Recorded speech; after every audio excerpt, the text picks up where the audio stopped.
everybody. Welcome to the 14th and best episode of the Hashcast. And I have some, again, guests that are cooler than me and Steven Blomkamp. So we'll get right in it. First off, here we go. Nikolas Kolm, how are you doing, man? Hello, I'm good. Thank you. Nice to be here. Steven Rhodes. Hello. Thank you for having me. And Blomkamp, who I'm going to refer to as Blomkamp tonight because we got two Stevens. Hi. This is what, your fourth time on the show, Steven? I thought it was more than that. Maybe. It feels like more than Probably that. feels more than that. So I figured we'd get two cool guests, and then we invited Steven because he's pretty. Because before we started recording, he was like, "Why am I on this show again?" Like, dear. The buttons are going to pop. But I actually had your screen up, so I'm very happy that happened. So I've been teasing everybody on the Twitter that we were going to talk a little bit about this game that's coming out. It was kind of a big deal, like with Assassins and Creeds and everything. But first, I have a bone to pick with Nicholas here, because we were hanging out like a couple of weeks ago in Quebec City, and I was like, "So, what are you working on?" And you were like, "Well, I can't really tell." And I was like, "Oh, it's just like one of the biggest franchises in the world that you were secretly working on right under my nose." I know. Well, I know you can't what do you say want me to it, say? but Exactly, I couldn't say, Yeah. and yeah, but I mean, it was a nice surprise. Even though keychains happened, but you know, there was still, I think, at least a little bit there of was surprise still a in there. little bit of a surprise. Keychain Gate. Yeah, Yeah, Keychain. keychain, Is exactly. that how you referred to it internally as Keychain Gate? Yeah. Okay, so I have it on good information that it was Blomkamp all this time that leaked that picture. So that's really why he's on the show, so we can give him some shit. But no. I had my suspicions. Yeah, never send him some free swag, because that's what will happen. But I did want to briefly touch on it, because I know you probably are not going to give away too many secrets tonight. But I did want to talk about the road up to there, because once it's out, it's out. And then you had a pretty good showing at E3. It was one of my favorite showings of the show. So, Nick, how does it feel now that it's out in the open, without the spoiler, without the leaks? Like, you can talk about it. Like, how does that feel? It feels amazing, actually. I mean, I don't know about Steven, but for me, especially the weeks and months leading up to it, is some of the hardest times on the project, because we've been working on it for a long time, and then you kind of start only seeing issues, and you know, you lose objectivity at all, so you can only see problems, and then seeing people react to it and seeing the really overwhelming positive reception. Like I honestly didn't expect it to be that good. I didn't expect to have 5-hour lineups at our booth, and you know, like, people wanting to play for 15 minutes the demo. Yeah. So that was amazing, and it's great to be able to talk about it now. It's always a positive. Yeah. And because I'm such a professional, I forgot to tell everybody who you guys are and what you do. So let me just restart that real quick. So Nick, who are you, man? What do you do? I had the bone to pick first, and then I forgot about everything else. So okay, I'm lead quest design on Assassin's Creed Odyssey right now. I've been working on it for now over 2 years now. My goodness. And before that, I did a bunch of traveling for job reasons. But the big one that people know about is I worked on Witcher 3 before that, which is probably the bone you have to pick. We're good for now. Steven, how about you? Who are you and what do you do? So I'm a writer. I'm a senior writer on AC Odyssey. I've been there a little less than Nico. I've been there probably 19 months, 20 months now. But we have history because we worked together in. I've also been traveling around, but I worked on Witcher 3 with Nico when I was a quest designer. So we were both quest designers in the Witcher 3 days. But now I'm a script writer. Oh, that's pretty good. And how was your experience when the whole big official reveal happened and you saw the reaction? Yeah, I mean, it was like Nico was saying.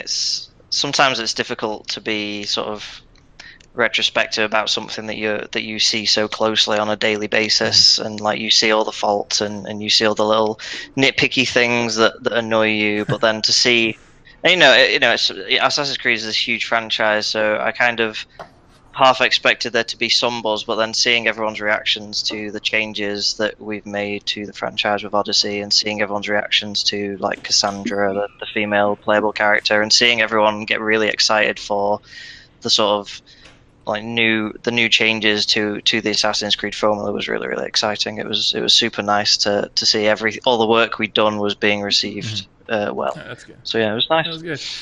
And Stephen, who are you again? Stephen Blomkamp? Just for the to finish the series. I have no idea why I'm here. I haven't worked on either Assassin's Creed or The Witcher. I have a strong suspicion I'm here just because I have the same name as Steven. Yeah, it's just to make it complicated for myself. No, actually, the reason why you're here, Steven, was you were at E3 with other Steven, and you were like, "Oh, we need to podcast together." I was like, "Yeah, that's a good idea. Like, I guess you'll have to be there too, otherwise it's weird." But no, that's excellent. You sort of, like, we've been planning this for some time, since E3, basically. Me and Steve have history as well. Oh yeah, we have a different developer history. Oh, what is your history? I'm not sure if I know this story. Stephen Rhodes is probably my first game developer friend in my career. That's pretty cool. 5 years ago. Well, how did it happen? There's a story here. We both worked on Lego games way back. Oh, really? We both served our time on shite Lego games. Am I allowed to say that? Yeah, it was like Vietnam, but for game development. It's pretty much the same. Lego Friends Vietnam. I think that would be a hit. That would be an amazing game. I would go back to work on that. What did you were a writer on? What? No, I was a designer on Lego games. Okay. I was quite proud of Lego City Undercover, actually. That was quite a good game. That was a good, of the Lego games. That's probably the most. That's the one I look back on with most fondness. That was a good game. But yeah, that's how me and Steve know each other, because I was working at one studio on Lego games, and he was working at a different studio on Lego games. Yeah. And I don't know how we got talking, but we did. Yeah, that's pretty good. I have no idea how we got talking, but what Rhodes is failing to admit here is that he was working on the cooler Lego game. So he says Vietnam. Mine was like, I feel like his was like sort of World War II, and then mine was Vietnam, because I was working on the shitty 2DS ports of his games. Wouldn't that depend on whose perspective? Anyway. That's true. His was the Americans arriving at the last hour. Let's derail the podcast with this enormous metaphor that we're just... welcome to the Hashcast, because that's all this is. And Steven and I are friends because he's a very talented artist, and I pointed it out on Twitter, and then we became friends real quick after. So it's fun to see how that happens. And Nick, I know you because you wrote a quest that I got such a liking to that I was like, I need to interview this guy. That was like 2-3 years ago. So now the gang's all here. Steven, do you have anything to add to Steven Blomkamp on your experience when you saw Assassin's Creed for the first time? Because you and I both, we hate leaks. Yeah, I hate leaks. So when it all came out, what was your reaction to it? I think we talked a little bit about it, but... Just positive stuff, of course, because you wouldn't dare to say anything else. No, I'm going to. I'm sorry. No, not against the new Assassin's Creed. I was so off Assassin's Creed for years. Just off. Like, for me, like, I loved Assassin's Creed 2, and then they kept doing Ezio, and I just got bored, and the series just completely went into the dirt for me. Sort of repetitive and ridiculous story. So I'm so happy with Origins. It feels fresh. It feels fixed. I'm really excited for Odyssey now. It looks beautiful. I'm watching the trailer as we speak, just to bring me up to speed again. But it's good to be excited about Assassin's Creed again, because I loved 2 and I really enjoyed Origins. Yeah. So. Yeah, I only played Black Flag, and I think I 100%ed the game. But then there was just one of the games I picked up. I was not super loyalist to the series, but when I saw Odyssey, I was like, "What? This looks amazing!" So now I'm super on board. I played each one. Yeah. You played each one? I played each one except Brotherhood, which apparently is the best one. Oh yeah. Well, you clearly haven't played Odyssey yet. That's what these guys are thinking. But I'll go I don't want to you guys to break NDAs and stuff, but I do want to see what else I can tear out of you guys. You said you've been working on this for 2 years. How did you get started on this project? Did you go to Ubisoft Quebec for this project, secretly? Nick, let's start with you. No, Ubisoft actually had been trying to recruit me for a while, even before Witcher 3 launch. And back then, I have this silly policy of saying I don't leave before a project is done. So I finished that project, and I had a little adventure in the UK. And then after that, I remembered the contact at Ubisoft that I was talking to back in the day, and I talked to her again, and she said, "Well, we have some things open." And then I interviewed for a couple of things. One of them was in Singapore, actually. For Skull and then Bones? the other, I actually never got to the project phase there. I was eventually it became clear that Singapore would not be a good fit in terms of like me moving there and with my family and everything. So it ended up being Ubisoft Quebec, and at the time I didn't really know exactly what I would be working on. I just knew the basics, open world, more RPG-like things, and I mean that was the reason they wanted to hire me, is because I had experience making quests for games like that. And and then I came here, and that's how that happened. And how about you, Steven? Is that something similar, or were you already? Because you came in a little later than Nick, I think. Yeah, I think about 6 months after Nick. I was working. I was again in England. I also left. We left CDP around the same time, actually. Yeah. I think we both moved to England, not to work for the same people. I went to work for Deep Silver on the Homefront IP as a writer on the second one, and then towards the end of that, I think Nico had already moved out, and I think it might be his fault why I'm here, actually.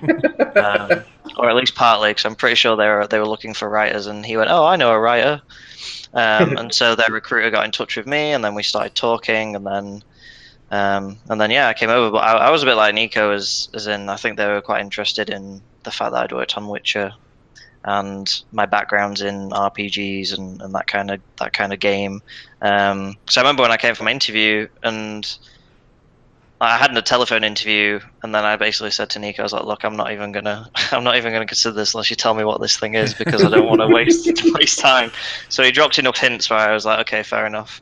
I came out here for my interview, but I was still kind of apprehensive, and talking to my boss Mel, she made it clear to me that they weren't just making like another sort of standard Assassin's Creed game. They were trying this new thing. They were trying to do new things with it, and that's what excited me. So then I was like, okay, yeah, I'm on board. So I came out around like 5-6 months after Nico to join the writing team. Yeah. So that's kind of what I wanted to see what you can share on that, because you both worked on one of the maybe well-known franchises, Witcher 3. Like I think we've heard of it. But Assassin's Creed is like something else. Correction. The best game ever made, The Witcher 3. Oh, that's why you're on the show. That's what it is. I am the biggest Witcher fanboy ever. That is true. Oh, God. That is true. But Assassin's Creed, that's a whole different kind of flagship. And to not just, like you said, Steven, make another one, but like seems from what we've seen so far, almost reinvent the game. Like, what kind of pressure does that bring, Nick? Well, it's very different when you work for, or when we worked for Witcher 3. We were making Witcher 3, and there was a lot of hype for Witcher 3, but it was a different kind. Assassin's Creed, like you said, is a super well-known franchise. It's like one of the biggest probably in gaming in terms of name recognition. Yeah.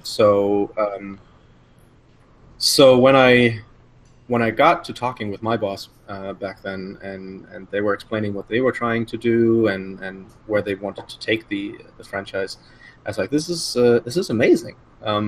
I thought it was smart. I thought it was when you want to make something interesting again, to take things from things that work and integrate them and make them better and improve upon them. I thought that was a great idea. And however, there is obviously always that, I'm not going to call it worry, but sort of the nagging knowledge in the back of your head that there's certain expectations that come with it, certain ideas, certain nuances to the game that that are probably even better known by fans than they are by developers, because it's like with a lot of fandoms, is the fans get so into the whole world, into the lore, into everything, that it's almost intimidating to a degree. Yeah. So you try your best to learn everything and to make sure that you stay with that, but you also want to make something new, because if you don't evolve the franchise, you might as well stop making it. Yeah. And so for you mentioned, Steve, that was kind of the thing that changed, not changed your mind, but like convinced you to take on the approach. Do you think you would not have taken it if it was just like Origins 2, or like how much does the expectation of the franchise weigh on you when you make a call like that? Because you move countries and everything for this, like that must have been a big deal. Yeah, I mean, it's always a big decision, but I like to, video game development is hard, and it's, despite what, like, I think a lot of fans think, it's a lot of hard work. It's not just playing games. It's stressful. It's intense. It's, it does take a toll. So it's like, if I'm gonna do that, I want to do it on games that excite me and that I feel are trying to do something. They're not just, because when I worked on Lego games, it was a bit like a sort of production house. It was like a machine. It was a well-oiled, efficient machine that churned out games, to make sure that games were out when they matched the IPs of whatever it is they were matching, to tie in with movies and stuff. So I've always been used to like that kind of level of development, like the big sort of AAA sort of space.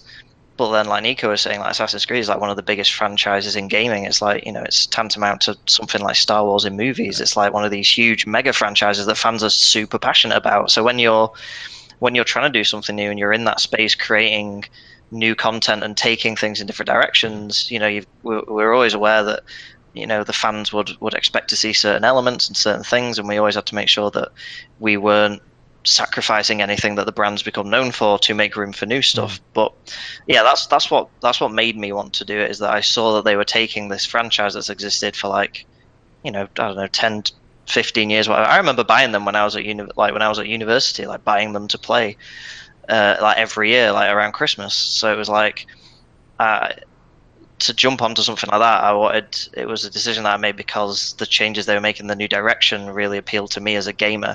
So I knew that I would enjoy making it as a developer, because it's the kind of games that appeals to me. Because what I always wondered about the franchise was, people always not made fun of it, but it was like, okay, every year there's a new Assassin's Creed and it's more of the same. But at the same time, they were selling gangbusters, so there was little incentive, I think, back then to change the formula like this. But now it seems like this is going to be a completely different game. Do you think that adds to the not to the excitement, but like as a creative, like it gives you a lot more to work with, I assume? Like you can put like this is going to be the first one in a renewed series. Like how important is that to put your fingerprint on it? Because you are both very well experienced in some pretty exciting stuff. Like how do you look at this project and be like, okay, this is going to be like, people are going to be talking about my stuff for the first time? Does that help? Yeah, it helps. I mean, it is. How do I best put this? I do think that I had a little brush with what Stephen earlier called. Well, it wasn't that well oiled, but it was a machine that just turned out, content for in the same way and in the same manner as was done before. And I found that I just could not do that. There's certainly, people that enjoy that type of development, and there's a certain security there. There's a certain certain regularity that you can learn to appreciate, I suppose. But it wasn't for me, and so for me, having the ability to put, as you said, put my fingerprint on this new direction and make sure that it's something that I think people will enjoy, that I think people will really have great experiences with. For me, that's one of the yeah, one of the core reasons to actually work on a project like that. Well, I think just being on this podcast really, and people are going to figure out that it's the guys that did some of the great Witcher quests are going to be working. Is it like you just sold an extra 1 million copies just with this hour? Yes, so your bosses must be super happy with this. Blomkamp, just to keep you included in the conversation, how important? Like you've made some exceptional VR games with some very interesting stories, but also something that's never been done before, like the gallery. I've never seen anything like that before. So can you relate to this at all? Like these guys going into a project that's totally refreshing a franchise? Well, I'm speaking of a place from much less experience. Oh. I've never worked in AAA. I'm terrified of it. I feel like I need to one day to like get that notch on my bedpost. That's a terrible metaphor. But I wish I didn't say that. It's in the show now. But it's in the world now. Yeah. But my brain just failed me. It was like, get that expression that you know, and then mix in this thing that you shouldn't have. Anyway, but you know what I mean. Because I guess my first experience was like an indie version of that very stable machine that churns out all the bullshit, and I never ever want to do that again. And I've always kind of worried that AAA was kind of that. You're a small cog doing the same thing. Maybe that's just from like an artist perspective. You're a smaller piece of the machine. But because I love like the day-to-day of my current gig is just do anything and everything and have fun and all that jazz. But it's fascinating to hear this sort of inside take of it is actually free and creative and driven, and you can make your mark on this massive project. It's quite inspiring. Because it is like, and this is what gets me excited, and this is gonna get me asking questions that you might not be able to answer. But it's not just a different setup, different mechanics in there, 2-player, whatever.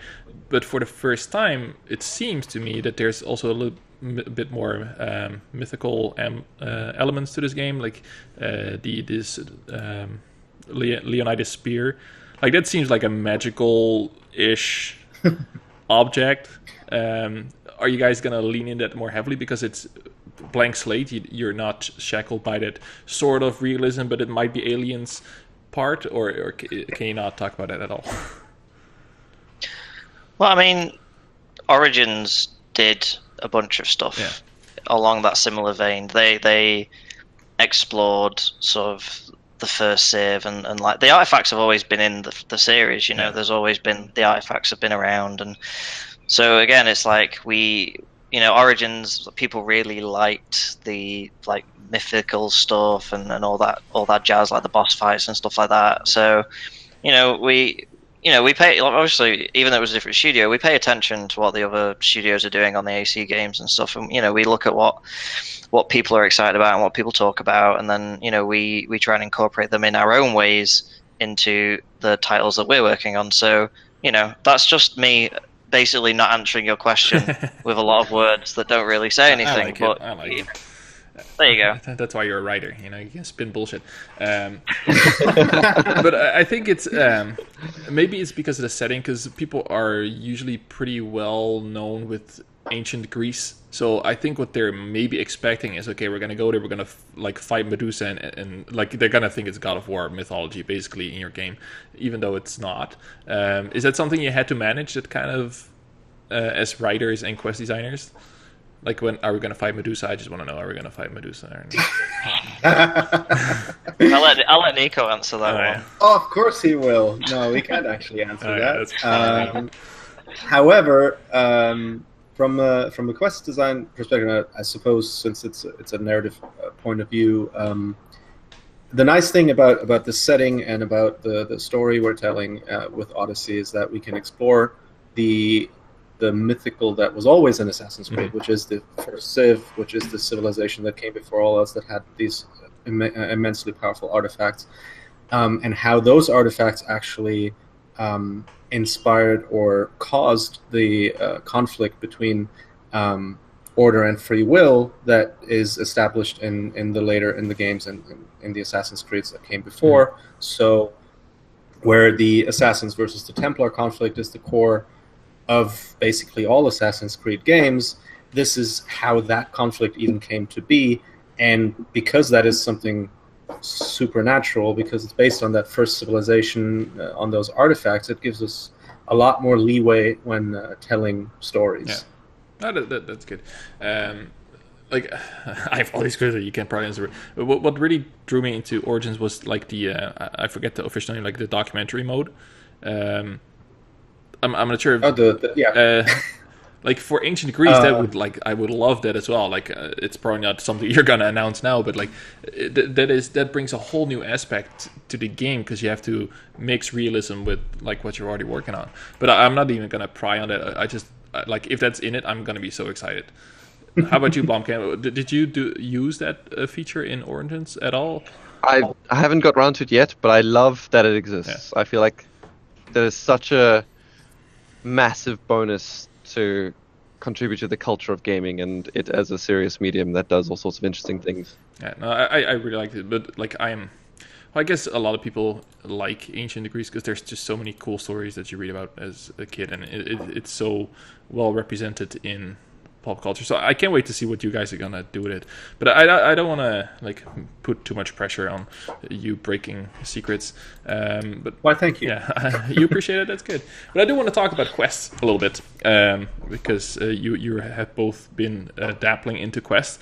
Last week I had Tanya the Pass and Osama Dorius, and we talked about diversity in games. And one question I asked, like, so where do you see diversity being well done? And they actually mentioned a quest from The Witcher 3 as a standout quest where they handled that pretty well. So I was like, oh, I'll mention that on the show next week. So no pressure, but people are paying attention to your work. So I asked you guys before the show, and Blomkamp already said, like, I don't have time to think this morning. You told us right before the show. Right before the show was like 12 hours ago. On like one of my favorite topics. Yeah. Well, I've been busy all day. Yeah, like I could have really sunk my teeth into that. So you don't want me to start with you on what's your favorite quest in any game ever? Oh no, I know something. I have a sort of a answer, but okay. Well, I'll start with you then, Blomkamp. I have you on my screen. So what is like what I want to hear? Like I think it's hard to narrow down to like a single quest that it's like the best quest you ever played. But I just want to hear about something that stands out and why, and then maybe these quest designer guys can be like, oh yeah, that's because this and this and that, or maybe they can't. I don't know. So what did you pick? It was really tough to pick one quest because for me specifically, it's always where I end up at the end. The sum of all the quests, like despite standout quests, I mean the Witcher series always just has Witcher as a series. Each one has like significantly impacted my life through its storytelling, and I wanted to go into that, but that's not a single quest. Yeah, fair enough. So if I had to choose one quest that I guess impacted me a lot just to the potential of gaming, it was back in the original Deus Ex. I don't know the name of the quest, but it's when you're saving, spoilers for this really old game by the way, your brother Paul, who's an augmented agent like you, is basically turning against your employers, UNATCO, who are turning out to be a bunch of wankers. And they secretly install these kill switches inside their agents. And they've turned on your brother's kill switch. So the first time I'm going through that quest, I'm like, damn, that fucking sucks. I'm so bummed. I've really got attached to this character. You're in his apartment. Super powerful agents are coming that you are way low level for. Paul's like, you stand no chance, you have to run.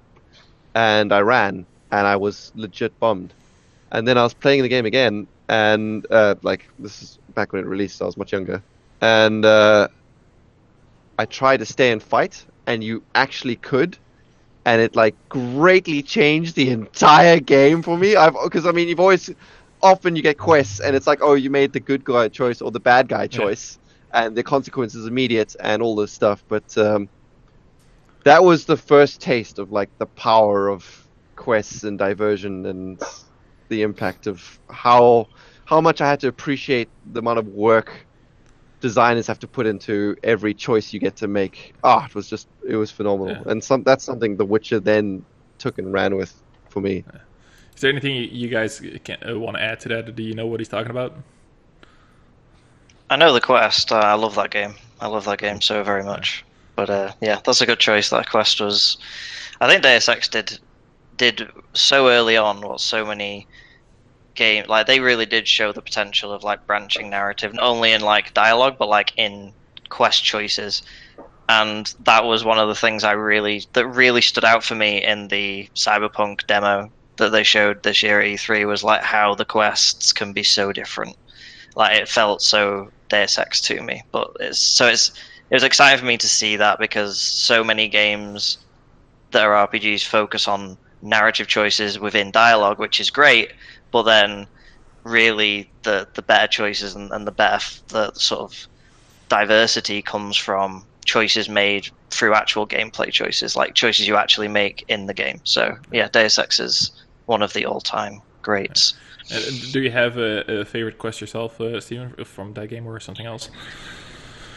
So I tried to narrow this list down, and I came down to making a rule of only having one per game. So I narrowed the list down to 20 quests from 20 different games, and I'm gonna pick a different one to one of my top choices, because I'm pretty sure Nico's gonna pick my top choice, or at least one of my top choices, and I don't wanna say the same quest. So I'm gonna say something else. well, my choice is thought about it, and it's not my top favorite, but it's definitely in the top of all time, is the final quest in Mass Effect 2. Oh yeah. Where you go on the suicide mission with to stop the Reapers and the, what's his name, the Overlord or the Controller, I forget what he's called, the Harbinger, I forget. Yeah. The Collector, yeah. Because it's an amazing quest. It's such a roller coaster, and you're making these snap decisions, sending people this way, that way, but it's one of the few games, or one of the few quests where every choice pretty much that you've made up to that point has an impact. So choices you made like 50 hours ago are now going to have payoff, and seeing that all come together at the end was mind-blowing for me, not just as a gamer but as a developer, because it felt like no one else had ever done anything quite like that before. Like, where, you know, and whenever you talk to people about Mass Effect 2, everyone immediately goes to, oh, who did you lose at the end? Like, who did you sacrifice? And it's like, it's one of those moments, I think that gaming will remember forever. It's like that moment in that trilogy, which is already a masterpiece of a trilogy. It's like that moment really stood out to me as like one of those moments. That's the reason why I played that game like 7 times back to back, basically, because I was very new to Mass Effect. Never played the first one because I didn't have an Xbox. So I played the game just assuming that's how it ended, right? And I figured, okay, if I put someone else in that position, it's the one gonna die. And then I realized, like, no. You can change this by like making different choices in the beginning of the game. And I played like 3-4 times before I had like a 100% survival rate. But that is such a good pick. Nick, was that the one you were gonna pick too? It is one of my favorites, absolutely. However, the one thing I wanted to say about that is one of the things that I found amazing about that quest is I think it's on YouTube. You can actually lose everybody, including Shepard, in that quest. They actually put that in, even though obviously, you know, canon speaking, it's not possible. But there is an option where you do it so badly that literally everybody dies, and then Joker is the only one surviving and flies back and reports to the oh wow to the. There's my 8th playthrough right there. Yeah, right there. But as for favorite quests, it's really tough in terms of. I'm going to go with narrative-wise, though, and that is sort of a culmination of experiences throughout Mass Effect. It is the reversal of the genophage quest in Mass Effect 3. Good choice. Yeah. And it's interesting to me because from a narrative point of view, it's amazing because Mordin is one of my favorite characters, and that ending is just crazy. And so that was impactful to begin with, but then also how they set it up when you approach the whole thing, when the Solarian tried to convince you to, you know, stop the whole thing from happening, and it just kept popping up throughout the whole mission, and then at the end just Mordin humming his song was just like a slap in the face. What, you didn't shoot him? I'm not the only one that shot the No, guy. I- No. I did not shoot him. Shoot Morden. What's wrong with you? God. I did not. I did not shoot Warren. I'm just legitimately- pointing it out. Legitimately have tears in my eyes when I played that for the first time. So Yeah, there's me that. too. Yeah, no. I would have put money on you saying the Revan quest from Knights of the Old Republic. I'd have put That hard, was- cold cash on the table. It was at the top of my list actually, and then you said those things, and I was like, you know what, I'm going to pick something different. I knew that would be your pick. That's why I didn't say it, because Yeah. like, I know that Nico's gonna say it. I feel like Revan we need to get into is that one of one now, those. because Yeah. I do not get that reference. I think I did not play that. Knights So of the Old in Republic. the original Knights of the Old Republic, where you play as this character who's like had their memory wiped, and you go through the whole game doing all these things and trying to stop the Sith Lord, and then like at the very end, like spoilers for this like century-old game or whatever, but it's like it turns out that you were the Sith's apprentice who the Jedi captured and basically mind wiped to like serve them, and that reveal is just. It was mind-blowing then, and it's still mind-blowing. It was crazy. It was spoiled for me on my first playthrough back when it launched. No! So Oh my sad. Ah, I have the That's worst the friends. They spoiled Red Dead Redemption's ending. They spoiled that. God. find new friends. Yeah, get new friends, dude. That's why we're Gee. friends now, Stephen, because I wouldn't do that to you ever. And it was WoW. And it was No. well.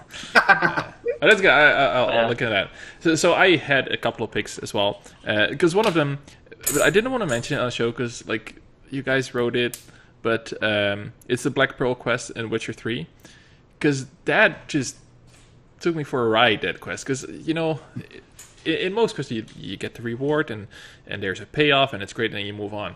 But when I played the Black Pearl quest, I came back to collect. And it was like such a downer. I was like, there's no, like, yeah, you get my gold, but the guy's still unhappy. And that was such a surprise that's why that stood out for me so much. And that's when I reached out to you. Like, I got to talk to this guy because there's something about this story there. Because you don't just put this in a game. And that's going to be my next question for you guys. So I picked a different one because I have to talk about Dragon's Dogma on every episode. Steven goes like, "Oh, facepalm." Love that game. That is So good. That game is the best. That's seriously one of my favorite games of all time. And it's not because the quest I picked is Route and Monster Infestation. And it's not because the story is great there, but the quest itself is so fantastic. You feel like you're in a Lord of the Rings scene because you're tasked to infiltrate this castle that you couldn't gotten into before. And it starts off with something very simple. Like in your character creation, you can either make a small character or a large character. And if you have a large character, you need to take a different path than when you have created a small character. You can take a tunnel to a shortcut, and then you can sneak into the castle. If you made your character too big, you don't fit through the tunnel. So it's a completely different playthrough right from the get-go. But then you come in, and there's like this battlefield going on. You have to open the door, the troops march in, there's ogres there, you can take a ballista and take shots at everything, and then you chase down a goblin all the way to the top of the tower, and it's just like you feel like you're in this epic saga for a game, and I don't get that often. And besides, like Dragon's Dogma is the best game ever made. But so it's not a narratively amazing game unless you played 8 times in a row, then you really start to appreciate the story, I think.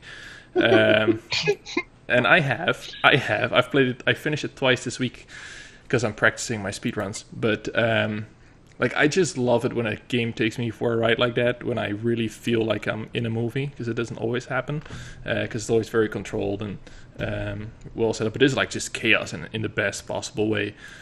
But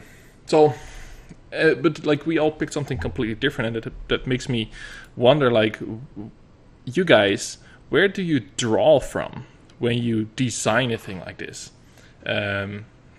Like I've had this conversation with you, Nick, so I'm gonna give it to Steven first in case he has to run out in a couple of minutes.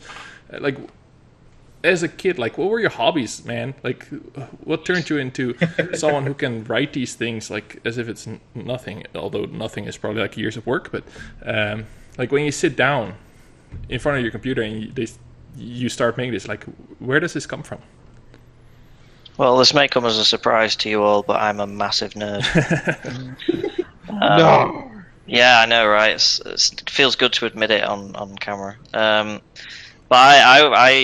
I've always been like, I grew up reading fantasy novels and watching like Star Wars and fantasy movies, and then when I was like 10, I discovered Games Workshop and miniatures, and then that whole thing just consumed me. And not long after that, I discovered like tabletop roleplay, and then I always liked telling stories. I always sort of naturally enjoyed telling stories and making up random nonsense. So I became the DM, and I would write my own campaigns, and I would be like the one running it and coming up with the scenarios and stuff. And I just had a misspent youth of doing nothing but nerdy things in my bedroom, like writing things and coming up with stories and coming up with like narratives for my armies. And it was just a me having all these hobbies growing up, and then I just never stopped them. And then it all just I knew I wanted to go into game development.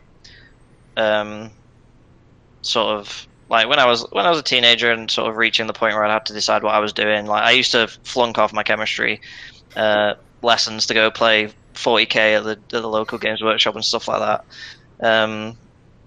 So I guess it all just started with an intense passion for like make-believe worlds and especially like characters. Like, I've always loved writing characters and having like characters in different worlds who have to deal with crazy situations. But you always, I think every writer and like designer sort of fuels their own work with their own experiences and stuff like that, like things that you've gone through in life and things that you've experienced through yourself or other people.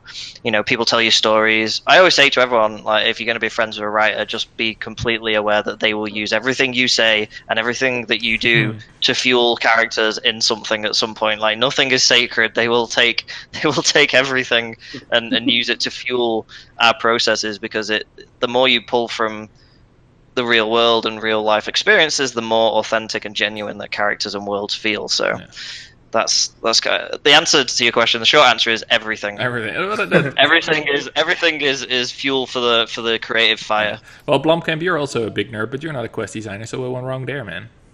Like, oh, I just can't write. I'm terrible at it. That's I guess every time Steven makes a pretty character, he's thinking of me. That's really what's going on there. That's his inspiration.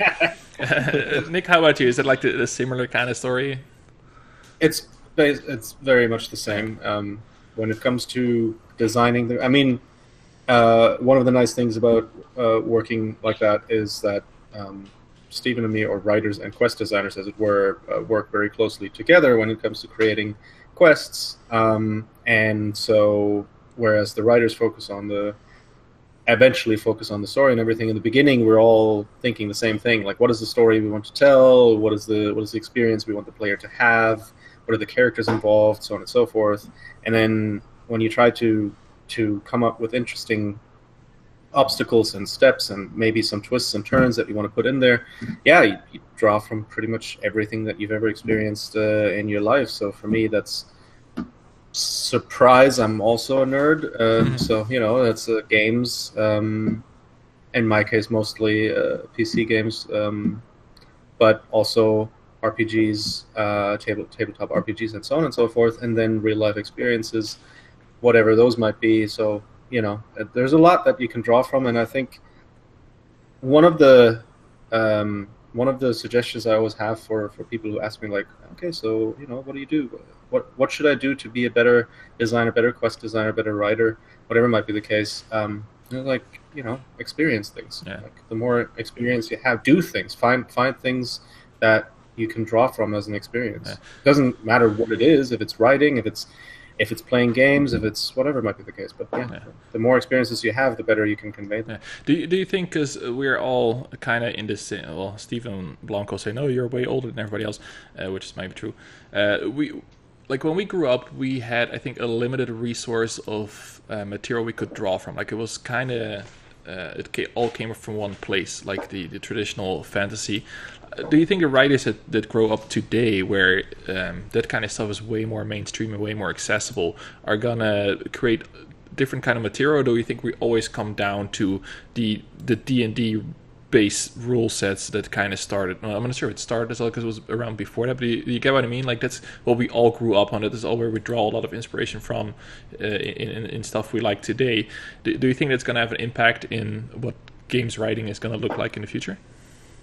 Well, it's all kind of cyclical, really. Like, I speak to people who are of a younger generation, and I always use Halo and Aliens as a really good example. It's like, if Aliens hadn't existed, Halo wouldn't exist. Mm-hmm. And it's like, if they take their inspiration from like Halo because it's the thing they grew up with that they knew, whereas I take my inspiration of the same kind of thing from Aliens because it's what I grew up and it's what I knew. Yeah. But it's the same thing. It's all the same shit. It's just a slightly different wrapper, Not that I'm comparing Aliens to Halo. Aliens is one of the best movies ever made. Just putting that there now. But it's all kind of like, it doesn't matter what you draw from. Like because the core elements are usually roughly the same kind of thing. Yeah. Like there's always those core elements that once you boil things down, you put them in the centrifuge, you spin it. The things that come out are generally the same kind of motivations, the same kind of like tropes, for lack of a better word, that are being used to demonstrate stuff. So like if we get like everything kind of feeds back into Lord of the Rings that's fantasy. Like eventually, if you boil something down enough, it's got elements of Lord of the Rings in because everything is built like the things that creators now are building, mm-hmm. they were inspired by the things that came before them, and so when the next generation are building things based on the stuff we have now, if you trace it all back, the DNA is the same. Yeah. But it's, again, I think the more you expose yourself to, like, the better what you can create, the more informed you are about how you can change things up from that genre that you're trying to work in. So the more, it's like Stephen King says, the only two things you need to do to be a successful writer is read a lot and write a lot. And I think that's true of anything, really. It's like if you wanna write movies, you just consume all the movies and analyze them and look at their core components, what makes them tick, and then that will inform your work and make your work better, or give you an angle that you can utilize that maybe no one else has come up with. And I think what Nico said, like, you've just got to experience stuff, whether that's if you are like someone who just like me grew up reading role play books and reading Warhammer rule books and playing video games and stuff, it's like all of that information goes into like their pot, but then that people have different life experiences as well to add on top of that, and it all feeds into it. So I don't think that like the future generation of like new writers and new game developers will be like doing stuff that's wholly out there. I mean, you'll always get stuff that is kind of out there, but I think it's all dependent on personality and I still think you have to experience what's come before mm-hmm. to inform what's going to come after. Yeah. Okay, Nick, I have a not loaded question for you at all. But if you would pick something from your own work and hope a next generation would take inspiration from, like, what would you pick? Oh my god! Wow, Jesus. I'm not sure I'm comfortable answering. We'll go to a commercial break. We'll be right back. I was just wondering, like, what is something you're super proud of? Is it like saying, like, okay, I hope this inspires someone, a next generation, on doing what I do right now, but better or different? Yeah, I think one of the things is that one of the things from a really personal standpoint is that, ironically, that Black Pearl quest, mostly because it was created based on personal experiences. There's a lot of myself and my experiences in there, but I wouldn't go so far as to say that hopefully people play that quest and take it forward. It would be nice, but it's not something I'm counting on. What I do think, what I want people to look at and to take along with them is that I and to that extent also the rest of the team, I think we try to put more a variety in based on different people of different backgrounds, of different, what you mentioned earlier, diversity. So I think one of the nice things that is happening today, even though it's sometimes a bit of a painful process, there's a lot of new people coming into this space. They've been there before, but they get more of a voice now. They get more recognized. And that's something I think we should encourage, because it adds more ingredients to the pot Stephen mentioned earlier, so you can get different experiences down the road that maybe haven't been experienced before, especially for us who, like you said, have grown up on the same things. But getting an outside experience, that I think being inspired by outside experiences is something I hope the future to take along. Well, I think the future is in pretty good hands with the stuff that you guys are doing today and what you've already made in the past. So I'm just super excited to play Assassin's Creed Odyssey. I do have a question. So you've been working on this for 2 years, and then all of a sudden the Switch comes out and Mario comes out with a game that also calls it Odyssey. Did you guys have like a what the fuck moment on that one? Or because Mario has no business calling itself Odyssey. I just want to put that out there on the record. Like, was that a thing at all, or was it like a non-issue that I just made up in my mind? I mean, I love all the fan art that's come from that. Happy coincidence. You know, it's again, the Odyssey is such a broad term. I mean, we use it in the literal sense because it's ancient Greece, the Odyssey. You know, we have I would say we have a stronger connection to it than Mario. Like, we have a better claim to it. But Mario does go on his own Odyssey. Yeah. He goes on this crazy adventure for all these different worlds. So I'm like, yeah, he kind of does go on an Odyssey. Yeah. So it's like, I get it. It's just, it is funny when stuff like that happens and you get names just match up for completely inexplicable reasons. Yeah. It's probably your marketing team and your SEO team that's like, oh, come on. Yeah. I mean, let's be honest. Ape did it first, like in 1997 or whatever, with Ape's Odyssey. Exactly, the best Odyssey. Love that game. That's just, I just had to ask because I have you guys on the show. I was like, I gotta ask my Super Mario question because I've been brewing it up all day. But no, I'm excited. I'm glad that everybody else is excited too. Like when I saw the reaction to the game that you're working on, and when all of a sudden I realized, because you started tweeting like, hey, I've been working on the game. I was like, oh, you bastards. But that made it more special for me, like because like I've played Black Flag, I really like that game, and when I saw the trailers, I was super excited, and I was like, oh, these guys worked on it. This is going to be something else. But are you still excited, Blomkamp? Are you going to be back into Assassin's Creed now? Oh yeah, no, I'm all on board. No more trash talking offline all the time about Assassin's Creed. He'll just do it to me directly. He'll just send me a message. What the fuck is this? Well, that's good. Also, by the way, just want to throw, this is the most Canadian show I've done so far, because like we are literally all in Canada, and we're all immigrants to Canada from all different countries. True. I think. Go expats. Yeah. So talk about diversity. 4 white boys from a different background, and according to and according to some people on the internet, that is more diverse than what I read. Anyway. But no, I think this is great. I'm so happy that I got you guys on. Any last words of wisdom, Blomkamp? I'm going to skip you because you never said anything wise.